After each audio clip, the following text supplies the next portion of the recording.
Hello and welcome to another Doctor's Assistant 1 video. Today I'm doing a review of a Star Wars action figure and or r2d2 more specifically. If you didn't already know, I got this from Bradford Comic Con, and yeah, it's for 20 quid. Yeah, it's really nicely detailed. It's a sort of die-cast action figure, so it very much is very heavy and that.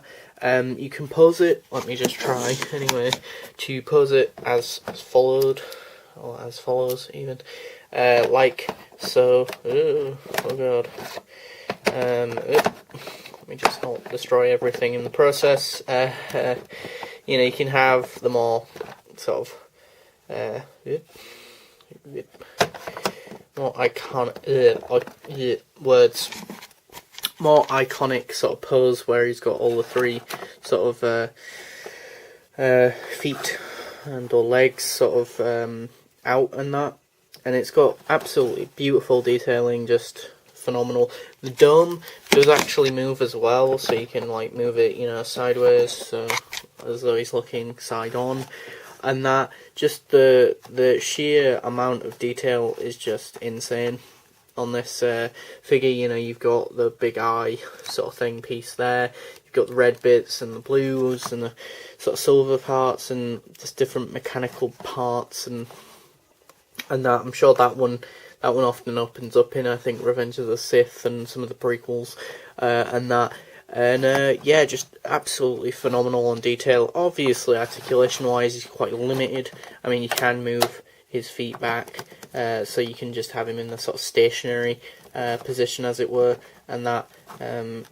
Yeah, just trying to move the dome and or head with the one hand is very difficult. But yeah, you can sort of pose him in quite a few different positions, as it were, and that. And yeah, it's quite a awesome sort of figure to have, and that. And I know this sounds bizarre, minus the figures that I have up there, the Doctor Who action figures up there, minus those ones, I don't really display any of the other action figures that I've got, just because I don't have that much space. But I do display this one, or I'm going to display this one. I just so happen to have enough room, which is awesome, and that. And as I say, I just adore, even on the back, you've got quite a lot of detailing and that, of different bits and bumps, and it's weathered and textured in so much as it looks like he's been in maybe the desert, you know, maybe Tatooine, and that, you know, like in the beginning of I keep saying Revenge of the Sith when I mean to say Return of the Jedi. At the beginning of that, I think R2 and C-3PO are on Tatooine, I think.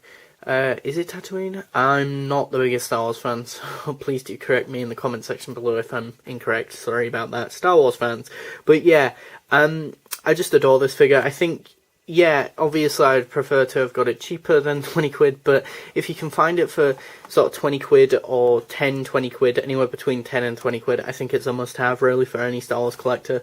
And that, obviously, if it's more than that, maybe you should still get it. It just depends on whether or not you're a huge Star Wars fan.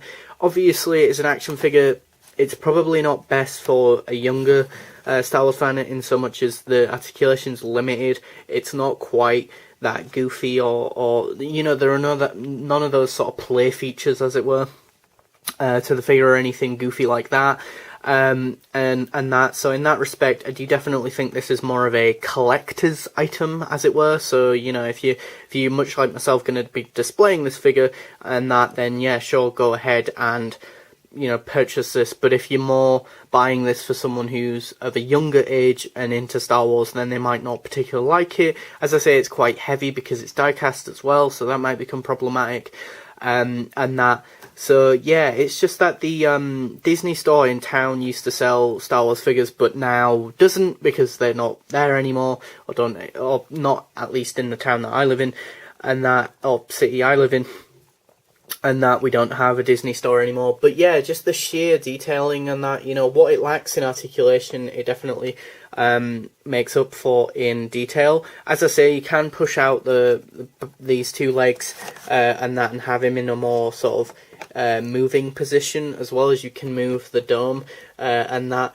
But as I say, beyond that, there are no other real sort of articulation points or anything, you know. As I say, he is quite limited, but then again, he was always quite limited within the context of Star Wars anyway. It wasn't until sort of the prequels where he could, you know, start, you know, flying and stuff, and, you know, he had jets on him and all that. But yeah, I mean, if you're a huge Star Wars fan and R2D2 fan, then yeah, it's a must-have. It's quite big. It's quite big in so much as, you know, you've got 5-inch figure. Let me just get Rose. She's sort of about a little bit taller than him. You know, her head is just above the dome there. But yeah, I mean, he's quite a big boy, quite a big boy. But yeah.